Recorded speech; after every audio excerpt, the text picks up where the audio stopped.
Hello, everyone. You are watching the Asian American Herald, a new media network. This show is being aired via live stream on Facebook, and a recording will be available afterwards at our Facebook page, Asian American Herald. My name is Himani Gupta Carlson, and I'm a professor at Empire State College in Saratoga Springs, New York, as well as a community-based farmer and writer. I am speaking to you tonight, not from my usual home in New York, but at my parents' place in Muncie, Indiana, which lies in the traditional lands of the Kikiapoi peoples. I grew up in these lands, and I offer respect tonight to the Kikiapoi as caretakers, and I give them my thanks for allowing me to shelter here for many years. So this is an extremely volatile time in American politics, and many issues that confront the nation will have a direct bearing on the lives of Asian Americans. So here tonight to discuss some of these issues is political scientist Janelle Wong, a professor at the University of Maryland and a past affiliated scholar and staff member with the Public Religions Research Institute. Janelle, welcome to our show. It's so nice to see you, Himani. It's really nice to see you too, and maybe sometime later this summer when things have eased up, we'll actually get a chance to see each other in person. Well, it's also exciting to hear you're in your hometown, the setting of your book. Yes, thank you. The setting. I feel like I've been swept into the actual setting of your most recent book. Yeah, at some point I'll have to broadcast from the cornfields. But for now, Janelle, you were a co-principal investigator for the Asian American and Pacific Islander Survey for many, many years. And so I'd actually like to start with some questions about the AAPI's latest survey data on voting preferences among the demographic. And I'd like to thank you for being such an avid tweeter and retweeting the data because it helped me find it quite quickly. So the data shows that most Asian American and Pacific Islander voters do favor former Vice President Joe Biden over President Donald Trump in the upcoming presidential election. But it also shows that the ranks of undecided voters remain somewhat larger in comparison with the nation generally. And the data also note that Asians are the largest voting bloc of immigrants in the United States, either slightly larger than Latinx voters or slightly larger in that respect. So with those 2 points in mind, I'd really like to ask you, what is at stake for Asian Americans in this presidential race? What do we all as Asian Americans have to gain or lose if Trump is reelected? And what might we gain under a Biden win? Well, thanks for checking out the survey. And for those of you listening, if you're interested, this is the Asian American Voter Survey of 2020. You can find it on our website at aapidata.com and just look for our voter surveys. Before we start, I just want to tell you a little bit about how those data were collected. This is a survey of registered voters only. It doesn't include non-voters. And it included Chinese, Japanese, Indian, Filipino, Vietnamese, and Korean voters. And those voters were surveyed in either English, Chinese, Korean, or Vietnamese. So we had some language coverage, not all. And as you mentioned, the majority of Asian Americans are supporting Joe Biden over Donald Trump, but there remain 14% who said that they were undecided. And as we get closer to the election, it's really hard to see that some people are still making up their minds. But these voters who haven't made up their minds are very powerful, right? Because they're going to decide this election. The general population is at about 11% undecided right now. And so what's at stake?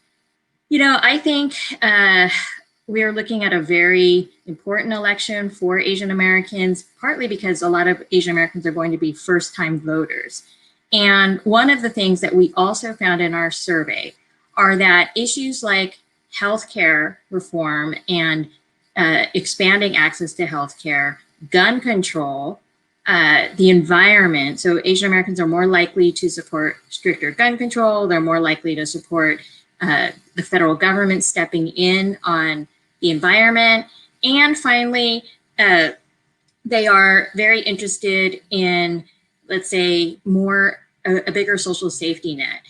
Those issues are really on the ballot, I think, this upcoming election. And so what's at stake is really Asian Americans' political priorities. And, immigration continues to be an issue that the two parties are very, very different on. I mean, I think we're really seeing two very different visions of a future America, and what is the vision that Asian Americans want. Right now, they seem to be leaning towards Joe Biden's vision more than Donald Trump's vision.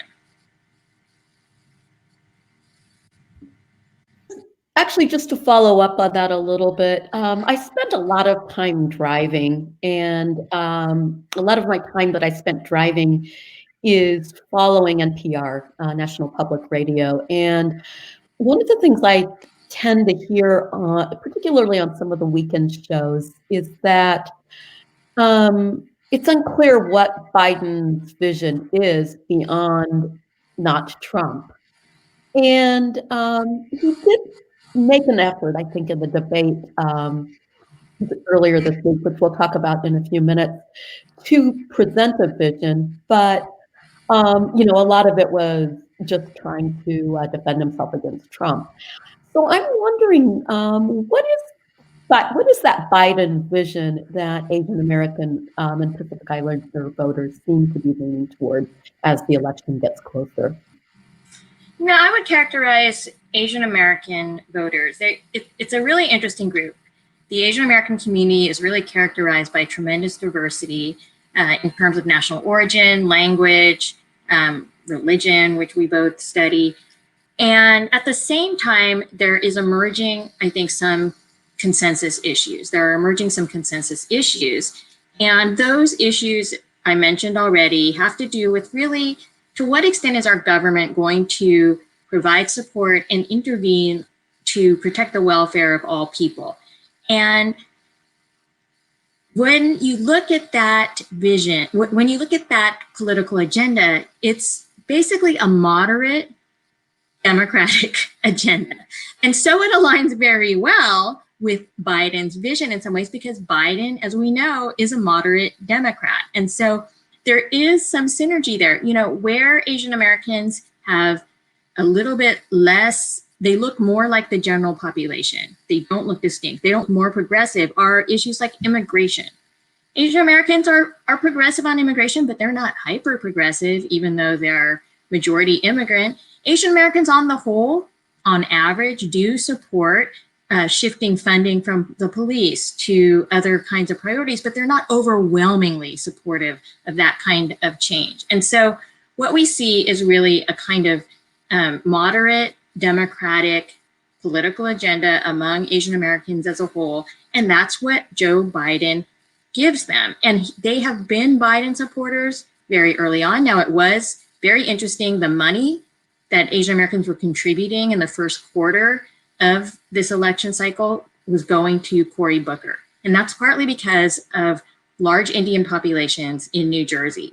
But on the whole, they've been supporting Biden the whole time. There was never more support for like Andrew Yang, Asian American candidate, or Kamala Harris, Asian American candidate, compared to Biden.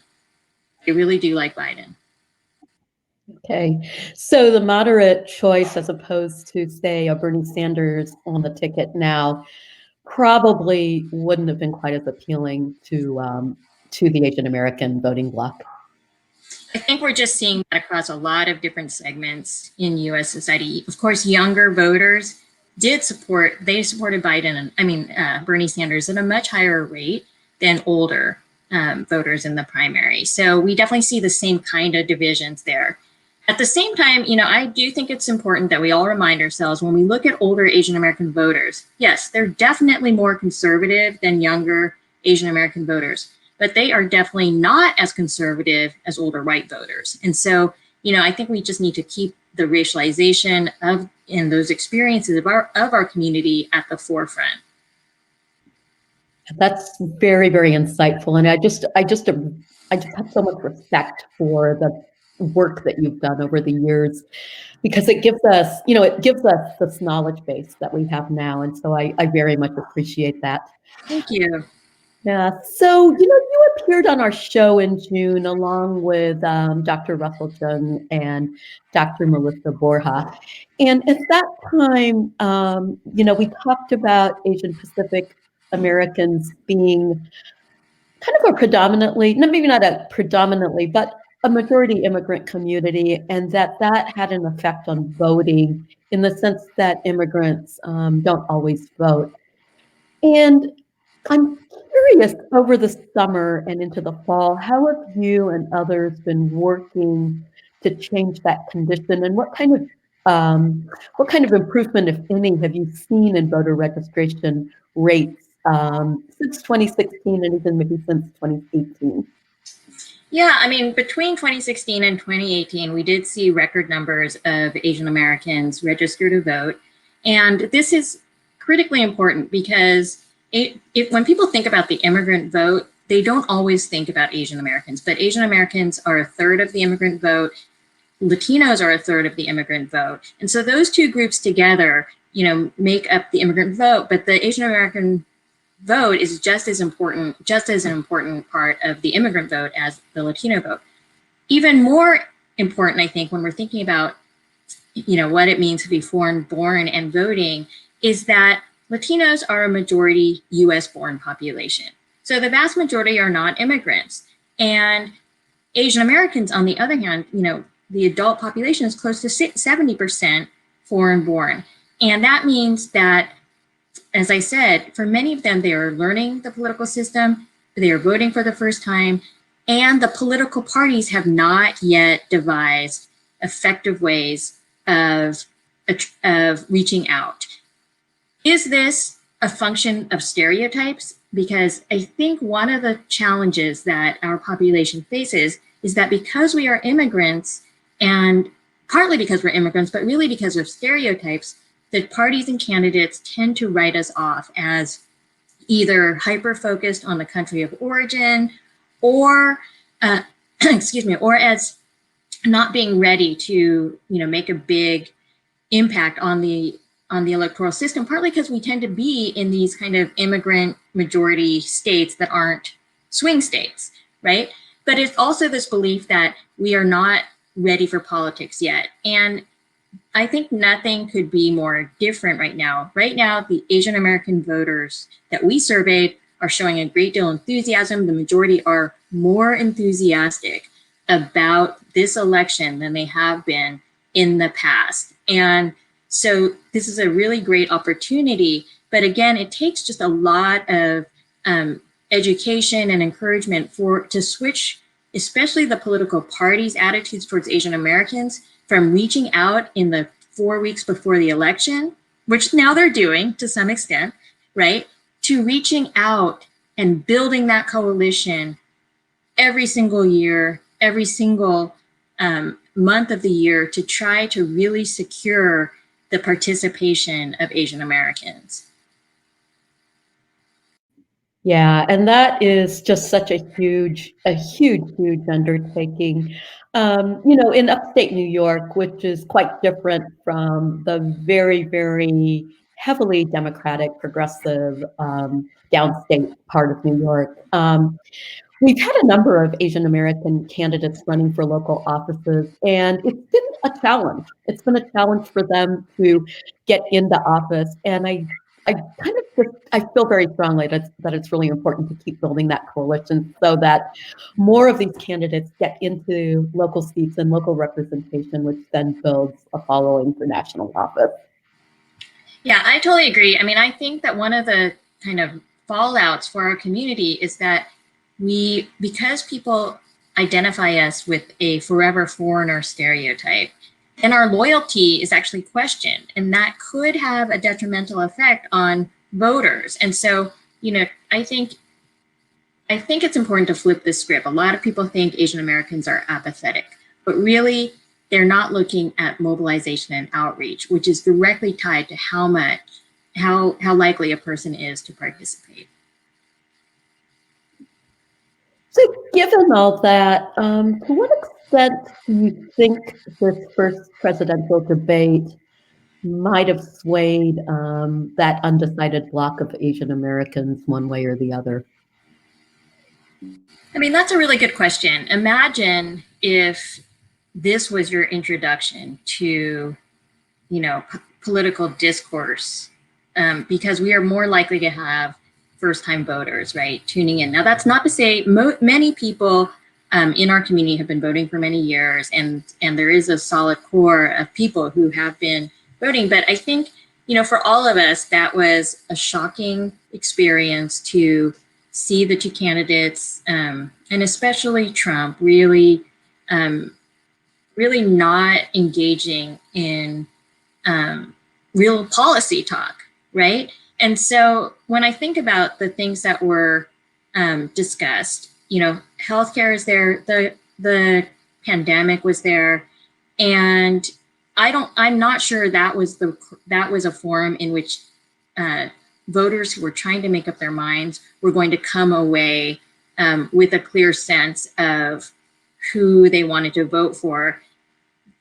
I think, and I've seen many others kind of express this, like that there were no winners and losers in that particular debate. It was really the American people who lost because it was filled with vitriol. There were, I think the most important moments in some ways, there were racist commentary, the discussion about racial equality, which Asian Americans are invested in, quickly shifted to a discussion of law and order.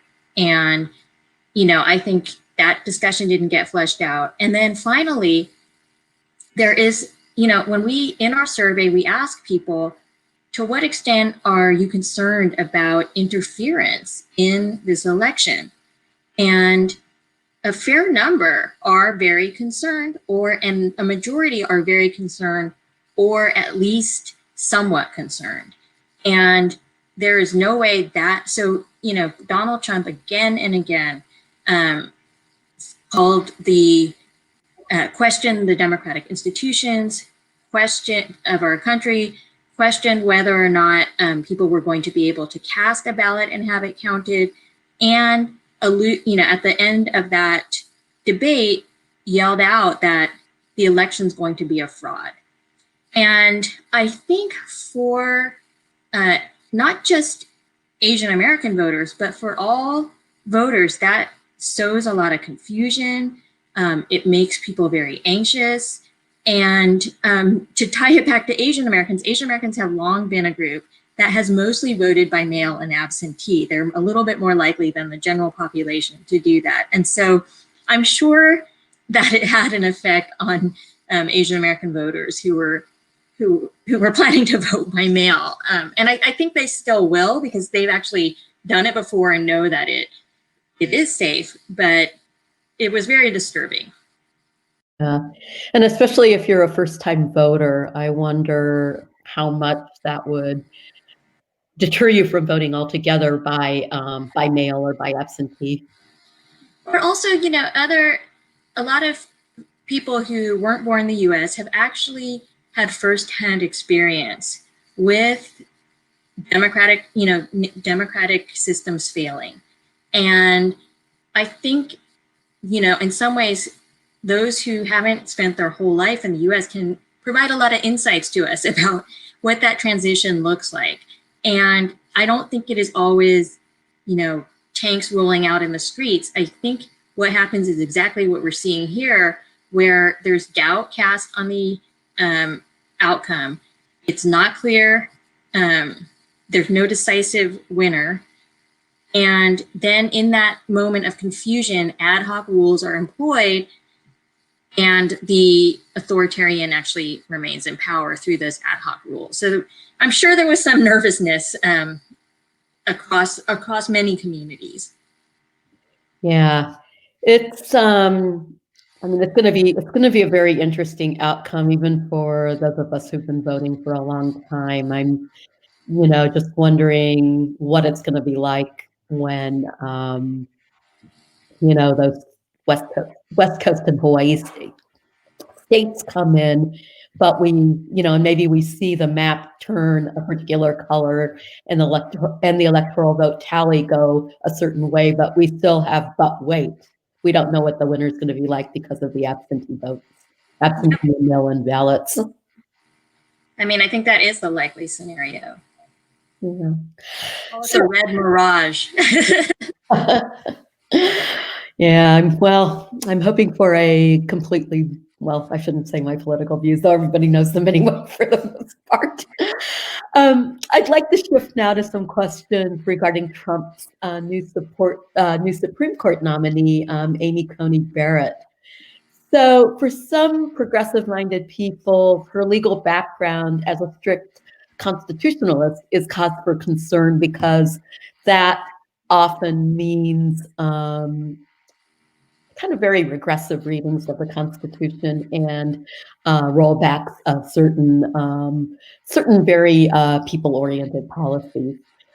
But at the same time, she possesses some personal characteristics that I kind of think Asian American communities might find appealing, such as her role as a working mother with many, many children, her willingness to adopt, her attachment to her faith.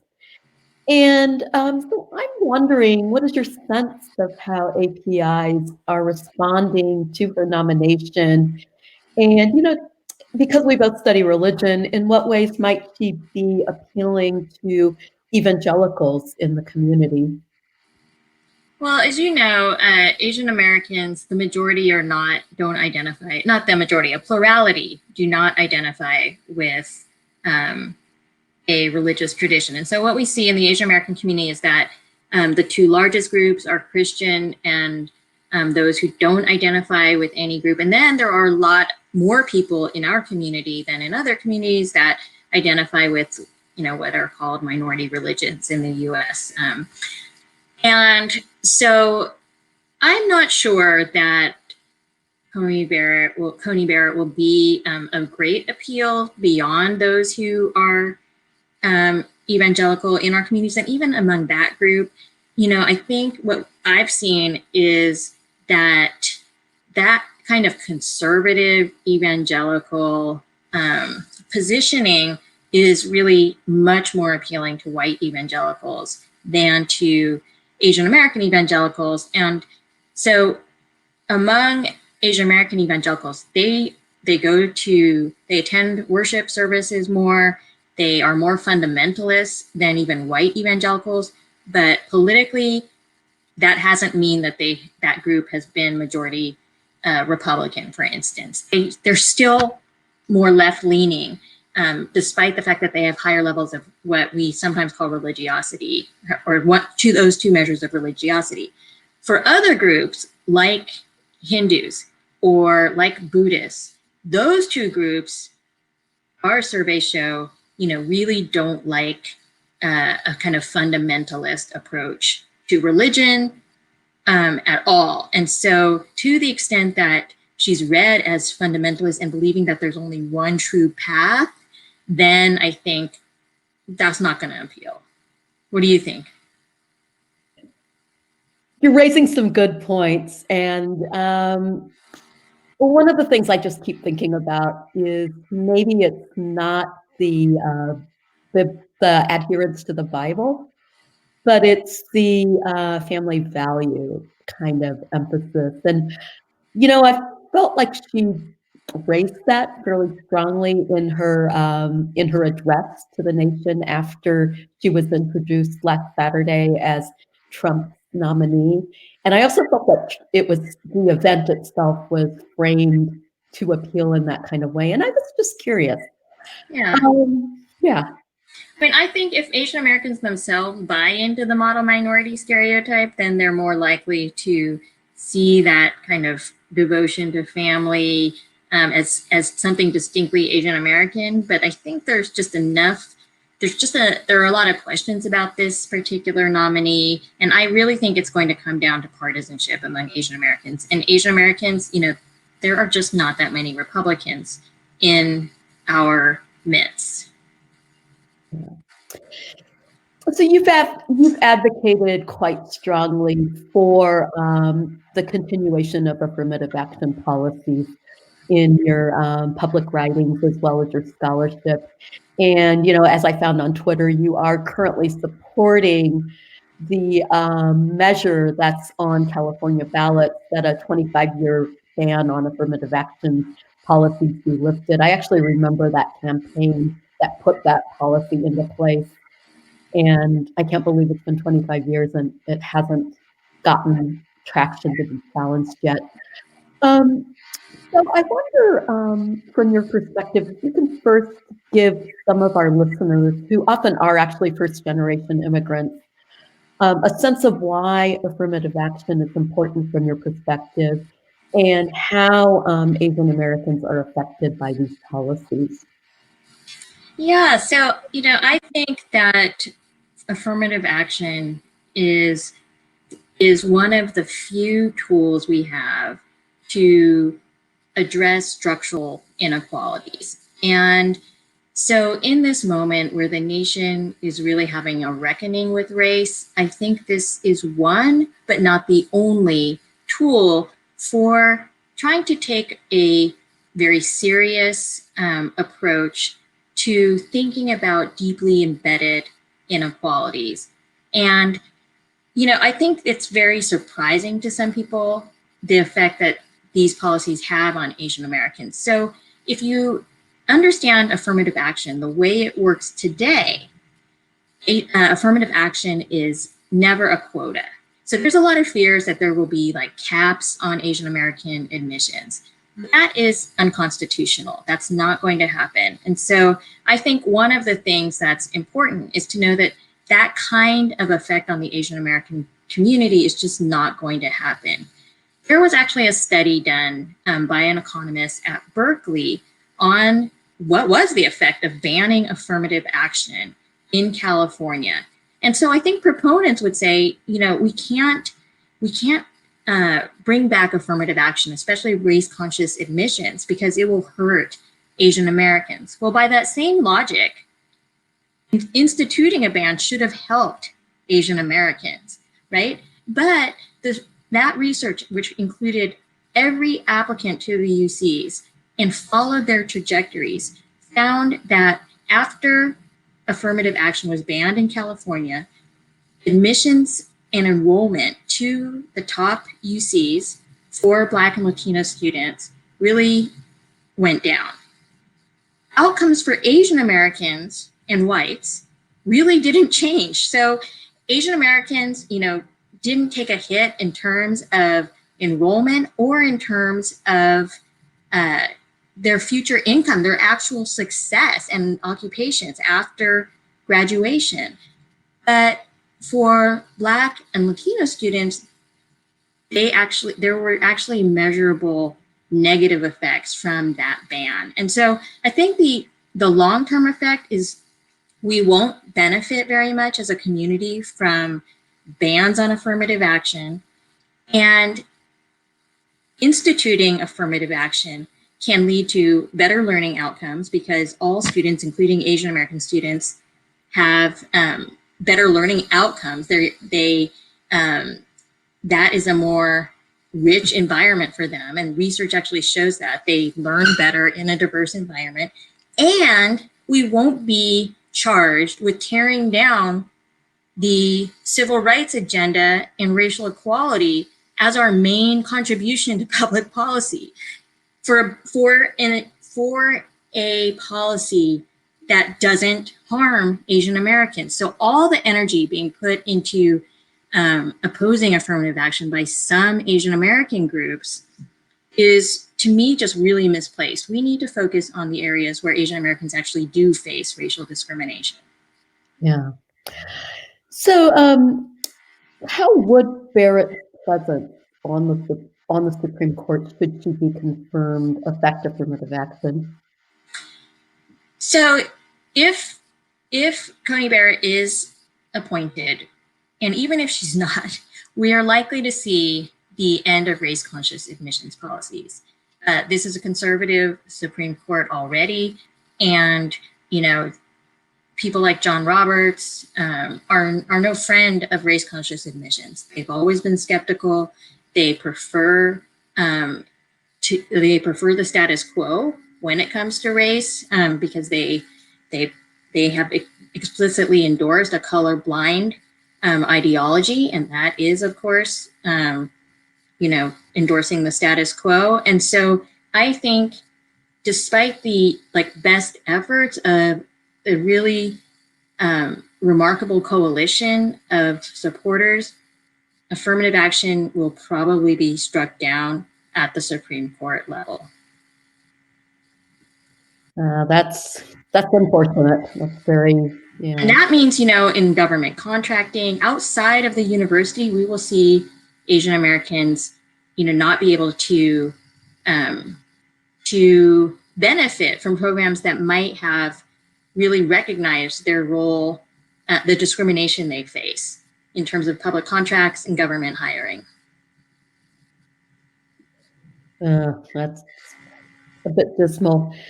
So just finally, kind of in the midst of all of these sort of crises and, not so promising outcomes that we're facing, we're also in the midst still of a global pandemic, with COVID-19 remaining a public health threat. And,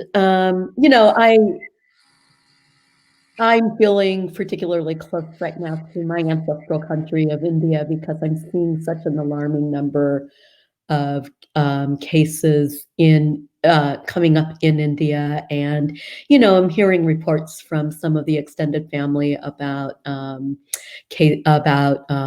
people they know and distant family members getting afflicted with COVID-19. But I'm wondering, as this remains a public health threat, how is it continuing to affect our communities, both in terms of its spread and in terms of racist backlash? Trump, of course, did call the virus the China virus during the debate earlier this week, once again invoking that racist slur. Yeah, we've seen now some empirical evidence that shows that after Trump made those initial remarks calling the virus the China virus, the Kung flu, then we did see a concordant uptick in hate crimes and bias incidents. And more generally, I think there are now several surveys that show that Asian Americans are a group that is more concerned about racial discrimination in the wake of COVID, and fear discrimination as a direct result of the pandemic environment. Interestingly, in our surveys, this is not just like an East Asian thing. So South Asians, Indians in our survey, which was conducted over the summer, expressed the greatest concern for that. And we could speculate on why that might be. It could be partisanship, but it could also be, that many South Asians lived through 9/11. And they know that income and education, average income and education are no guarantee that we are shielded from racism in the US. And so on the one hand, I think that there is, some people are activated by the racism that they're seeing, and their fears that they'll be, targeted as or blamed for the coronavirus. On the other hand, there are still 30% of Asian American voters who are, in fact, supporting President Trump. And so I think it shows you that I think you can't really understand our community through a single issue. We know that death rates have been higher for Asian Americans than whites when it comes to the virus. We know that Asian Americans, there's like a new gap between Asian Americans and whites when it comes to being unemployed. And yet at the same time, I think with our community is mirroring the larger community to some extent, that there are still ideological divisions that we can see as a result of the past 4 years. At the same time, I'll say that on the whole, this community, Asian Americans have been moving towards the Democratic Party. They now constitute what I think many political scientists would say a pretty reliable Democratic voting bloc. And so despite some of these divisions, we are seeing something that looks sort of like a cohesive political coalition both in our community.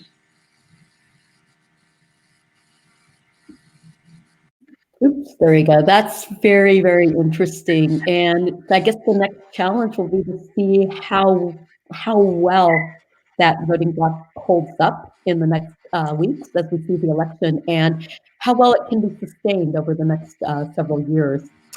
And on that note, we are completely out of time. I want to thank everyone for joining us this evening for our weekly Asian American Herald show. Once again, I'm Hamani Gupta Carlson. My guest has been my friend and Asian American Studies professor, Janelle Wong. The Asian American Herald is a Facebook-based news media dedicated to discussing topics and building community among Asian Americans in the capital region of New York and well beyond. So please send us your story ideas and look for a recording of this show on our Facebook page. And have a good evening, everyone.